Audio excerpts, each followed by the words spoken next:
Para apresentar nossa palestra de hoje, aqui está Roberto Conrad Filho. Seu tema, Antes e Depois de Cristo.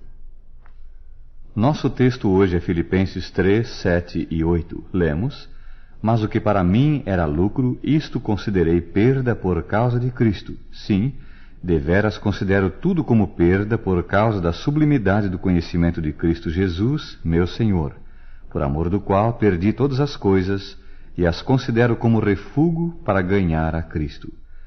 A vida do apóstolo São Paulo é claro exemplo da transformação que ocorre quando uma pessoa se entrega a Cristo.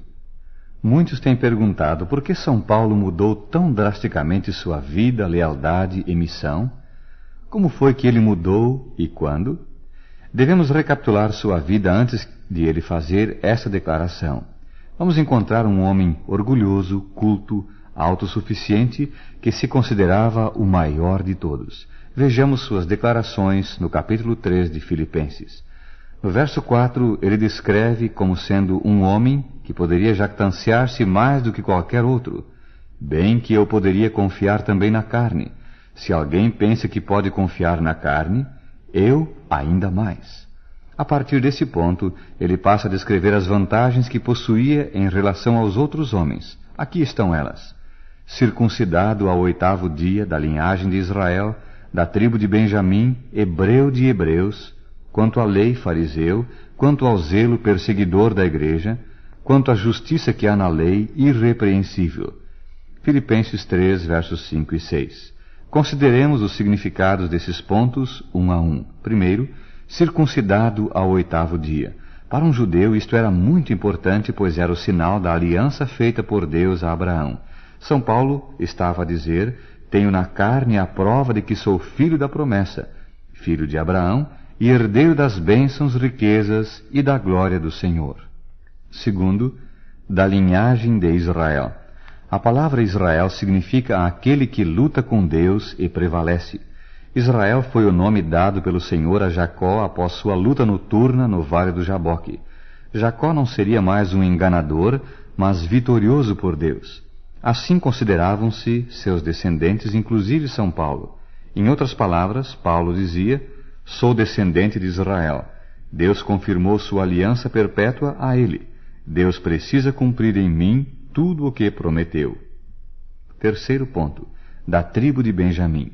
Lembramos da história. Raquel era a esposa preferida de Jacó. Deste matrimônio nasceram José e Benjamim. Ao nascer Benjamim, Raquel faleceu. O amor de Jacó foi transferido para os 2 filhos. Mais tarde, José foi vendido como escravo e Jacó deu-o por morto. Benjamim passou a ser o filho querido e preferido. São Paulo sentia-se descendente do filho amado de Israel e, portanto, considerava-se um filho preferido por Deus. Em quarto lugar, hebreu de hebreus. Paulo estava ciente de seu pedigree de nobreza. Considerava-se um puro sangue, descendente direto de Abraão. Na sua família não havia impurezas ou misturas. Ele era nobre por origem, um exemplo verdadeiro do verdadeiro hebreu. Em quinto lugar, quanto à lei, fariseu. A palavra fariseu vem do hebraico perushim e significa os separados. Os fariseus compunham a seita religiosa ou o partido conservador do judaísmo.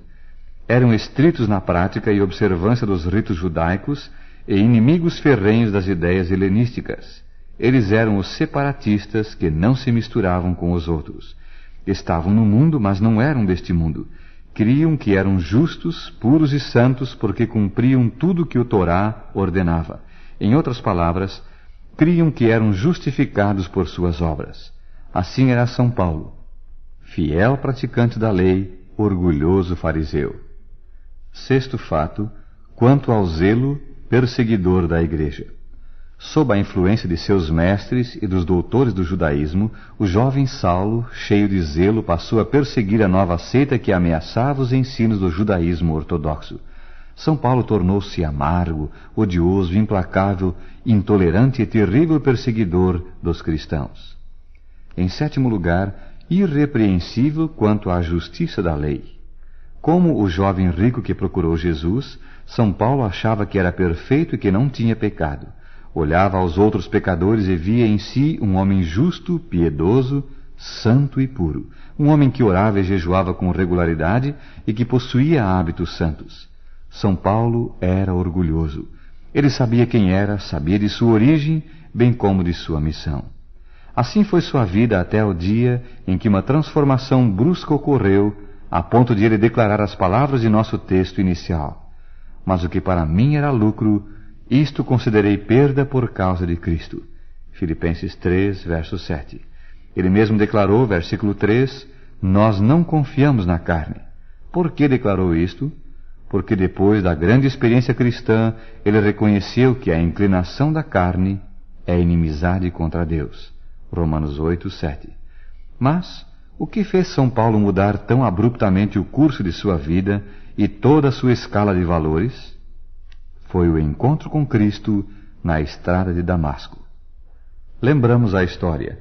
Munido de cartas e com autoridade, Saulo de Tarso e sua comitiva dirigiam-se a Damasco para aprisionar os cristãos. Era quase meio-dia. O calor era intenso. Deixemos que o Dr. Lucas nos relate o que ocorreu. Seguindo ele estrada afora, ao aproximar-se de Damasco, subitamente uma luz do céu brilhou ao seu redor e, caindo por terra, ouviu uma voz que lhe dizia: Saulo, Saulo, por que me persegues? Ele perguntou: Quem és tu, Senhor? E a resposta foi: Eu sou Jesus, a quem tu persegues. Atos 9, 3 a 5. O encontro com Cristo não apenas marcou sua existência, como transformou-a totalmente.